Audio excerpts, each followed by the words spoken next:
Harare, Zimbabwe's President Robert Mugabe is a source of instability, has shown disrespect for the rule of law and is to blame for an unprecedented economic tailspin over the past 15 years, his ruling party said in a draft impeachment motion on Monday. The ZANU-PF party said it would discuss the 93-year-old leader's impeachment on Monday, after a noon deadline expired for him to resign after nearly 4 decades in power.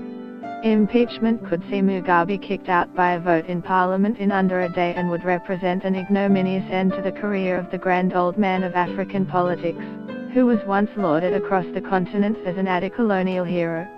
ZANU-PF Chief Whip Lovemira Machook said the party's members of parliament would meet at 12:30 p.m. to start mapping out Mugabe's impeachment.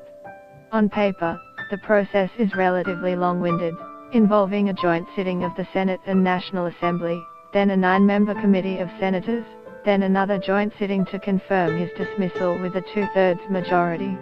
However, constitutional experts said ZANU-PF had the numbers and could push it through in as little as 24 hours.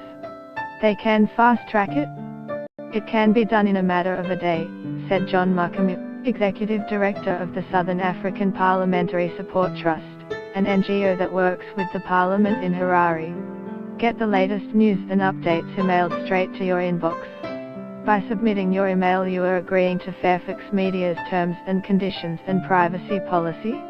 Mugabe's demise, now almost inevitable, is likely to send shockwaves across Africa, where a number of entrenched strongmen from Uganda's Yoweri Museveni to Democratic Republic of Congo's Joseph Kabila are facing mounting pressure to step aside.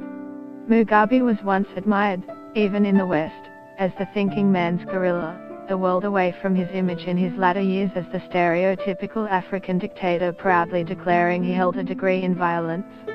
As the economy crumbled and opposition to his rule grew in the late 1990s, Mugabe tightened his grip around the southern African country, seizing white-owned farms, unleashing security forces to crush dissent and speaking of ruling until he was 100.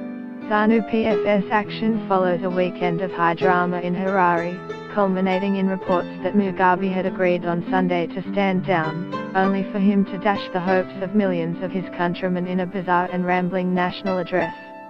Flanked by the generals who sent in tanks and troops last week to seize the state broadcaster,